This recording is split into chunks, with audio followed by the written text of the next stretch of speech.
All right, my name is Anthony Morris. This is Touch on It Tuesday from Omerta Radio. I would like to give a big shout out to our sponsor, which is Positive Transitioning. It's a nonprofit organization where they help people who are convicted felons find employment, helping them transition back into the community.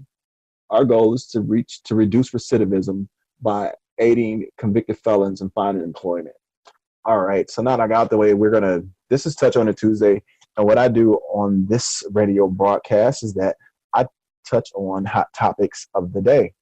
And today's topic that we're going to talk about right now is this whole Jussie Smollett debauchery. The guy who he's an actor on the TV show. What's the name of that show? It's not Power. It's called. Let's look it up on the Google. Empire.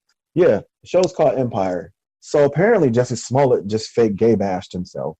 Like he just orchestrated a gay bashing. So for whatever reason, I don't know. And he thought that he was going to kind of like get one over on the NYPD, and it made national news that he was gay bashed. And now comes to find out he just rented two Nigerian guys that were like brothers, and he basically paid to be gay bashed. And now he's being exposed for it. So I've actually been reading the CNN website. It says Chicago CNN, two law enforcement sources with knowledge of the investigation tell CNN that Chicago police believe Jussie Smollett paid two men to orchestrate an assault on him that he reported late last month. Smollett denies playing a role in his attack, according to statements from his attorney. The men, who are brothers, were arrested Wednesday but released without charges Friday after Chicago police cited the discovery of new evidence.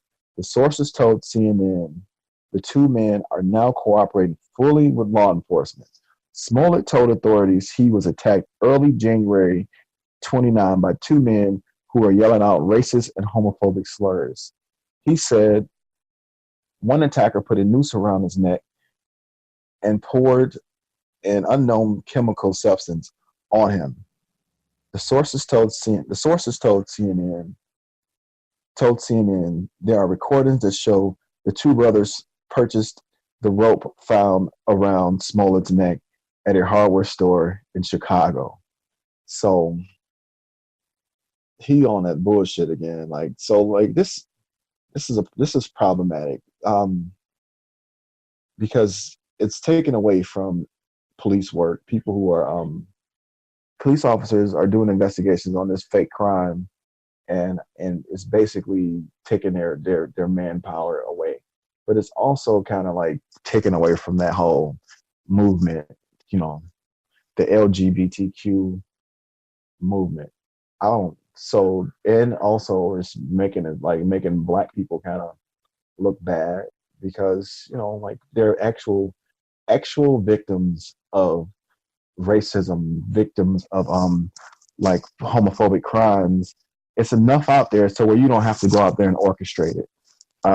Just go to the Midwest and just go outside, leave your neighborhood and walk around Walmart or go to the store and buy some Skittles. You might just get the opportunity to become an actual victim instead of just making up stuff. It's enough people who are suffering out here to where you don't have to go out and orchestrate suffering.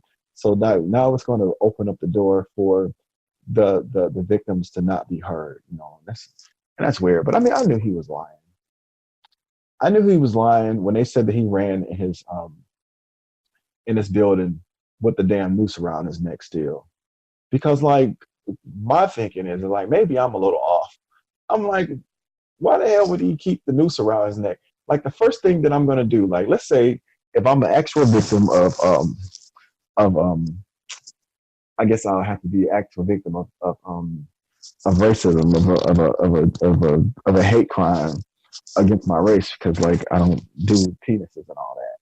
So there's a guy two men who jumped me and they throw something on me, bleach or whatever it is, and they wrap a noose around my neck, and then I somehow escape.